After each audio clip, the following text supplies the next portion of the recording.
Mercedes-Benz GLC 304 Matic. Le GLC 304 Matic dans sa génération X 253 devrait être l'un des SUV les plus faciles à vendre sur le marché européen.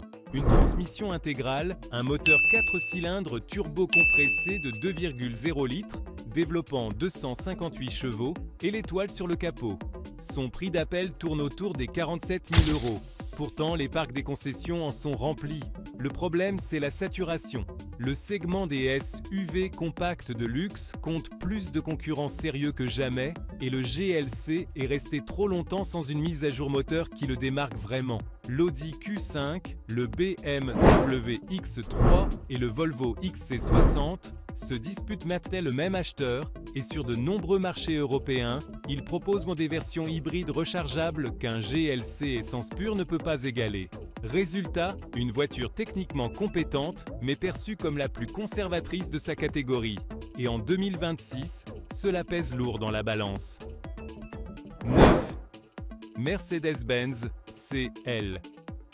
À 250, le CL 250 de la génération C, CO118 est le modèle d'accès le plus affordable de Mercedes, avec un prix d'entrée proche des 38 000 €.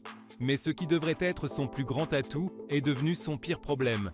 Les acheteurs découvrent qu'un CLA de base est moins équipé que prévu et que le fait de monter en gamme fait grimper le prix dans une zone où des berlines plus grandes et plus confortables sont disponibles.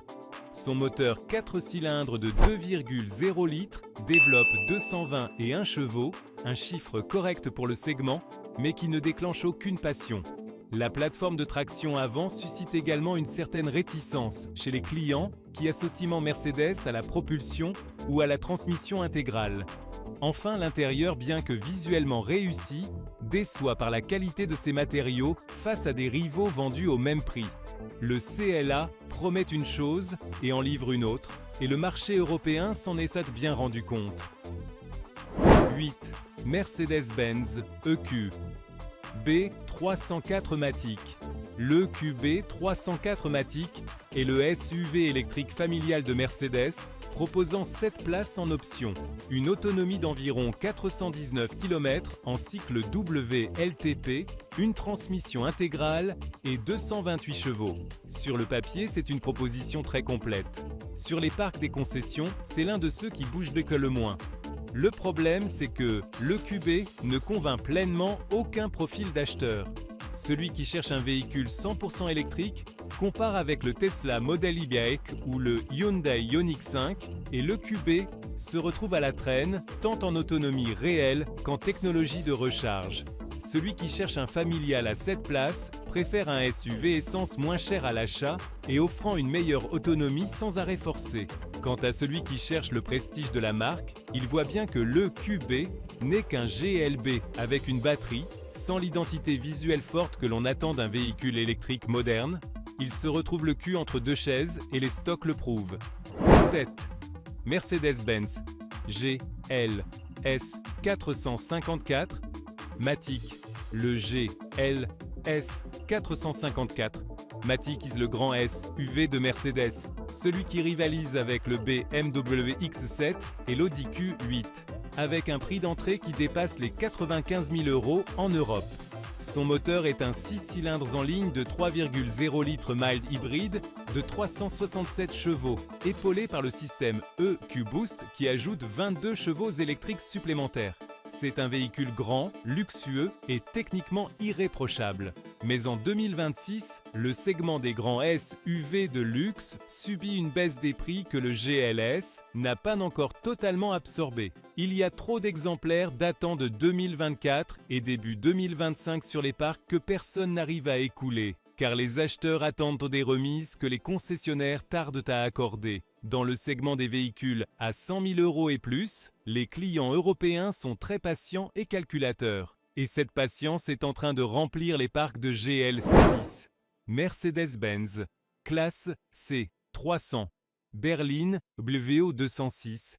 La classe C, 300 berlines de la génération W206 est peut-être la Mercedes la plus complète de cette liste en termes de produits purs. un moteur 4 cylindres de 2,0 litres de 258 chevaux avec un système mild hybride 48 volts, un design intérieur qui s'inspire de la classe ES et une technologie d'écran autrefois réservée au très haut de gamme.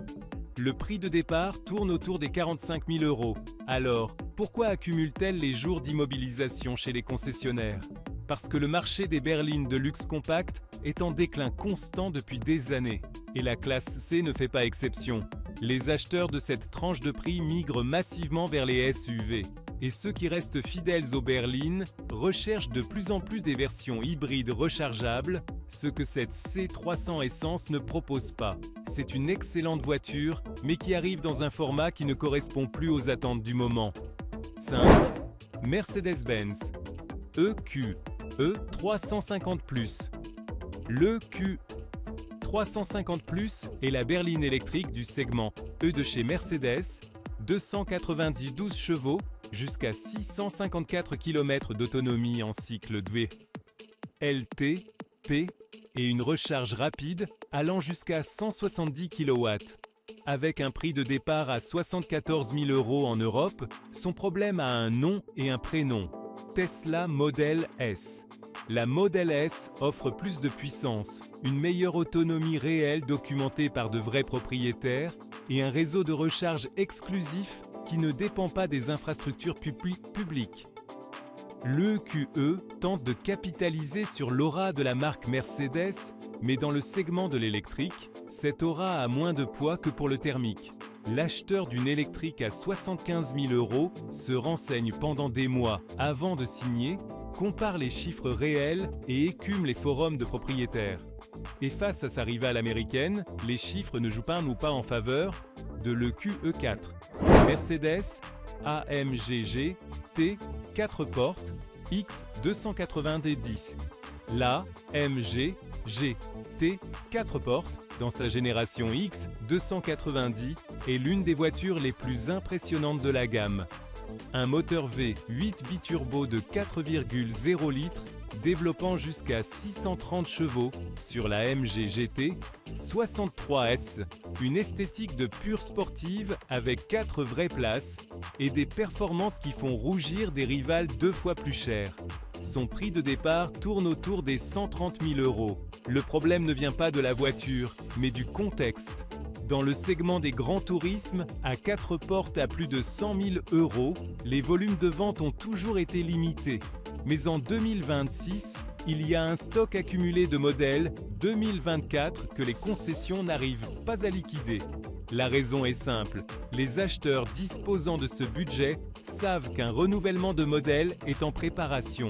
Et quand on a 130 000 € à dépenser et que l'on peut se permettre d'attendre, on attend.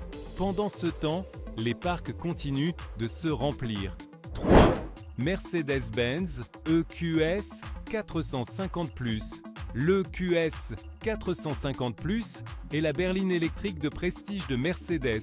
Une autonomie officielle allant jusqu'à 780 km en cycle WLTP, l'hyperscreen en option qui recouvre tout le tableau de bord d'un bout à l'autre et la meilleure qualité de matériaux jamais intégrée par Mercedes dans une voiture électrique. Son prix débute à 104 000 € en Europe. Pourtant, les stocks débordent. 2 raisons à cela. Premièrement, le marché des berlines de luxe à plus de 100 000 € est déjà restreint en temps normal. Mais dans un contexte d'incertitude économique, il se contracte encore plus. Deuxièmement, l'EQS souffre d'un problème d'identité visuelle que Mercedes n'a jamais vraiment résolu.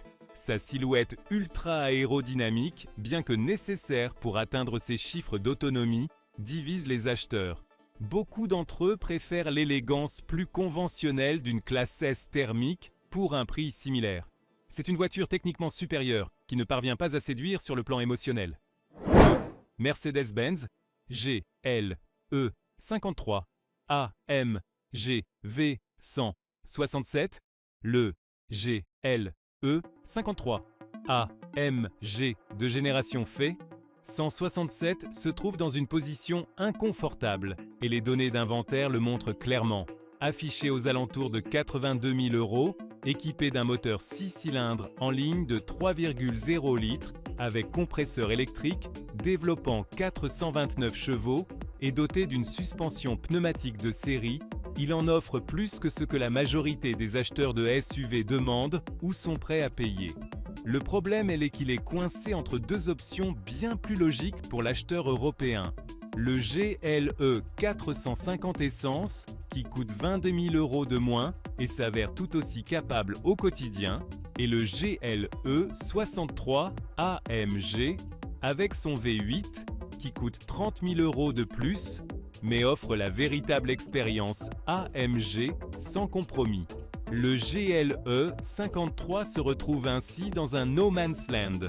Trop cher pour l'acheteur pragmatique, trop sage pour le passionné qui veut absolument le V8. Et dans cette zone grise, personne n'achète. 1. Mercedes-Benz EQS SUV 450+, le numéro 1, la Mercedes qui passe le plus de jours immobiles chez les concessionnaires européens en 2026. C'est le QS SUV 450+. Un prix d'entrée d'environ 104 000 € en Europe, une autonomie officielle allant jusqu'à 660 km en cycle WLTP, un moteur électrique de 355 chevaux en version propulsion et jusqu'à 7 places en option. Sur le papier, c'est le SUV électrique de luxe ultime.